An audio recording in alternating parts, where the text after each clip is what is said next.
Hey friend, what are you doing? This uncle is doing gas cutting work. Yes, but without any safety. This cylinder should not be kept lying on the ground. Why? Why so? If the spark coming from the gas cutting falls on the cylinder, then there may be a very big explosion. Oh my god. That means dead on the spot? Cylinder should be kept upright and in a designated place. Hose pipe and connections should be tested for gas cutting equipment. What is that? In this test, it is necessary to check whether the pipe is well connected with the cylinder and that there is no cut or damage on the pipe.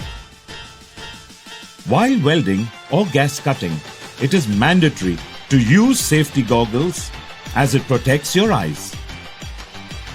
Always check validity of the welding machine. If validity is over, there is possibility of an accident. Taking earthing point from the proper place is also important. In hot work, what other safety measures are there? Welding should always be done in a welding booth. It should be covered by fire blankets from all the sides, so there is no possibility of fire caused by sparks. One welding machine should be used for only one welding work at a time. Return wire should always be connected with the welding machine. In gas cutting, flashback arrestor must be fitted between welding torch and cylinder.